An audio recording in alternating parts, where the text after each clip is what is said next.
اعوذ باللہ من الشیطان الرجیم بسم اللہ الرحمن الرحیم۔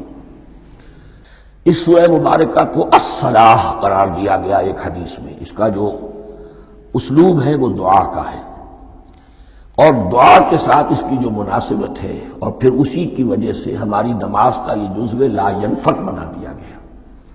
بلکہ ایک حدیث جو میں آپ کو سناؤں گا اس میں اسی کو نماز قرار دیا گیا، الصلاح یہی ہے۔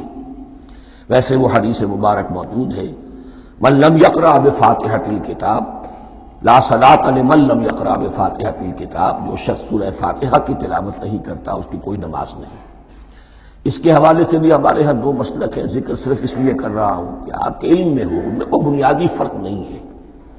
کسی بھی ایک رائے کا انسان قائل اور حامل ہو سکتا ہے بغیر اس کے کہ دوسرے کو بالکل غلط قرار دے، بلکہ یہ کہ اس کے لیے بھی گنجائش اپنے ذہن میں اور اپنے دل میں رکھے۔ اور دوسری آیت یہ ہے کہ اس کا حصہ نہیں ہے۔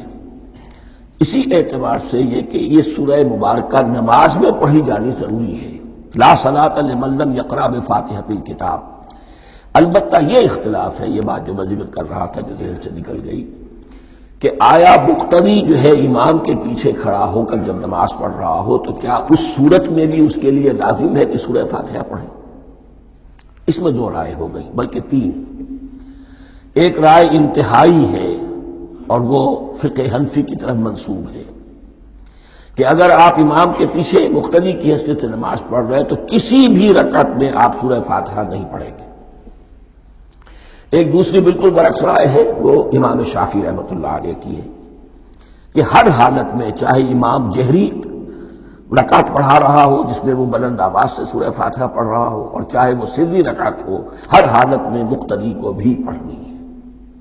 ایک تیسری رائے بین بین ہے، وہ امام مالک کی ہے رحمۃ اللہ علیہ، کہ جو سری رکعت ہے جس میں کہ امام بھی خاموشی سے پڑھ رہا ہے، مقتدیوں کو بھی پڑھنی چاہیے۔ جو جہری رکعت ہے جس میں کہ امام بلند آواز سے پڑھ رہا ہے، اس میں مقتدیوں کو خاموش رہ کر پوری توجہ جو ہے سننے پر صرف کر دینی چاہیے۔ اذا قرئ القرآن فاستمعوا له وانصتوا، جب قرآن پڑھا جا رہا ہو تو پوری توجہ اس کے پڑھنے پر مرکوز کر دو اور خود خاموش رہو۔ میرے اپنی رائے میں یہ تیسری رائے سب سے زیادہ صائب ہے، اور اس میں کسی طرح کی بھی کوئی پیچیدگی پیدا نہیں ہوتی۔ بہرحال اس سورہ مبارکہ کا جو اسلوب ہے میں نے عرض کیا دعائیہ ہے۔ البتہ قرآن مجید کے علم اور حکمت کے اعتبار سے، اس کے فلسفے کے اعتبار سے ایک بات سمجھ لینی چاہیے۔ قرآن کا فلسفہ یہ ہے کہ بنیادی ہدایت ہر انسان کے دل میں موجود ہے، بالقوہ، پوٹینشلی۔ یہ جو قرآن مجید یا اللہ کی کتابیں نازل ہوتی ہیں یہ انہیں ایکٹیویٹ کرتی ہیں، وہ اندر کی جو ڈورمنٹ کانشسنس ہے، خوابیدہ شعور جو ہے اسے بیدار کر کے، اور پھر یہ کہ اسے اجاگر کرتے ہیں۔ ہر سلیم الفطرت انسان اور سلیم العقل انسان، دو سلامتی یہ شرط ہے۔ سلیم الفطرت، نیچر پرورٹڈ نہ ہو، فطرت مسخ نہ ہو گئی ہو، عقل سلیم ہو۔ ان دونوں چیزوں کا نتیجہ یہ نکلتا ہے کہ وہ انسان از خود، بغیر کسی وحی کی رہنمائی کے، بغیر کسی نبی کی تعلیم کے سے استفادہ کیے ہوئے، از خود بھی کچھ حقائق تک پہنچ جاتا ہے۔ اور وہ حقائق کیا ہیں؟ نمبر ایک یہ کہ اس کائنات کا ایک خالق ہے، وہ ایک ہے، اور وہ تمام صفات کمال سے متصف ہے۔ نمبر دو یہ کہ انسان کی زندگی صرف یہ زندگی نہیں ہے، بلکہ ایک اور زندگی ہے کہ جس میں اس زندگی کے اعمال کے نتائج برآمد ہوں گے۔ یہ دو باتیں، اس کی زیادہ وضاحت کے ساتھ جو ہے اس کا تذکرہ آئے گا سورہ لقمان میں، جہاں حضرت لقمان کی شخصیت کا تذکرہ ہے۔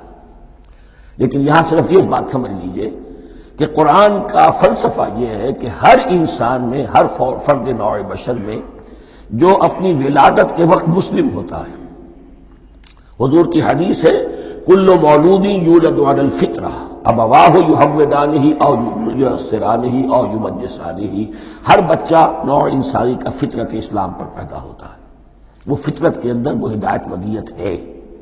اب اگر وہ فطرت بس نہیں ہوئی اور عقل جو ہے وہ صحیح رخ پر کام کر رہی ہے تو ان دو حقائق تک وہ انسان خود پہنچ جائے گا. لیکن ان دونوں حقائق تک پہنچنے کے بعد اب وہ دست بستہ دعا کرے گا کہ اے رب اب مزید ہدایت تو مجھے عطا فرما. ایک تو یہ کہ میں کیا کروں کیا نہ کروں، میری عقل اس میں ٹھوکر کھا سکتی ہے، میں کسی اچھی چیز کو بری سمجھ سکتا ہوں، کسی بری کو اچھی سمجھ سکتا ہوں. تو مجھے صحیح راستہ، صحیح راہ ہدایت پر چلا. یہ دعا ہے جو انسان کرتا ہے جبکہ وہ ایمان باللہ اور ایمان بالآخرہ تک خود پہنچ چکا ہوتا ہے، اور یہ سمجھتا ہے کہ صحیح زندگی کا رخ یہی ہے کہ جس رب کو میں نے پہچانا ہے کہ وہ اس کائنات کا خالق ہے اور مالک ہے اور رب ہے، میں اس کی بندگی کروں، اس کی اطاعت کروں، اس کا حکم مانوں، اس کے راستے پر چلوں. لیکن وہ راستہ کون سا ہے؟ اس کے لیے پھر دست بدعا ہوتا ہے کہ پروردگار تو میری رہنمائی فرما. یہ مقام ہے کہ جہاں آپ سمجھ لیجئے اپنے آپ کو بھی آج اس جگہ پر تصور کرتے ہوئے پھر اس سورہ مبارکہ کو پڑھیے کہ آپ اس مقام پر اللہ کے فضل و کرم سے پہنچ چکے ہیں کہ اللہ کو آپ نے پہچان لیا اور اس کی توحید کو جان لیا، اس کی جملہ صفات کمال سے آپ واقف ہو گئے. آپ یہ بھی جان گئے کہ بڑھ کر اس کے حضور میں حاضر ہونا ہے اور وہ حساب کتاب لے گا. پھر آپ نے یہ عہد بھی کر لیا کہ اب زندگی گزارنی ہے اس رب کی بندگی میں، اسی کی فرما برداری میں. اب یہاں کھڑے ہو کر آپ پوچھتے ہیں کہ اللہ مجھے وہ تفصیلی ہدایت عطا فرما. ایسا نہ ہو کہ کبھی میں کسی راستے پر چلتا ہوا کسی پگڈنڈی پر مڑ جاؤں اور وہ تھوڑی سی جو ڈیوییشن ہو میرے راستے کی وہ میری عاقبت کو برباد کر دے. یک لحظہ غافل گشتم و صد سال راہم دور شد. اس لیے کہ ہوتا یہی ہے سیدھے راستے سے ذرا سی کوئی پگڈنڈی جو ہے تھوڑے سے اینگل پر نکلی ہے، لیکن جب چلتے جائیں گے آپ تو جتنا آگے بڑھیں گے اس پر، اس راہ صراط مستقیم سے آپ اتنے ہی زیادہ دور ہوتے چلے جائیں گے. یہ ہے قرآن مجید کی حکمت اور فلسفے کے اعتبار سے اس سورہ مبارکہ کا مقام. صدق اللہ العظیم.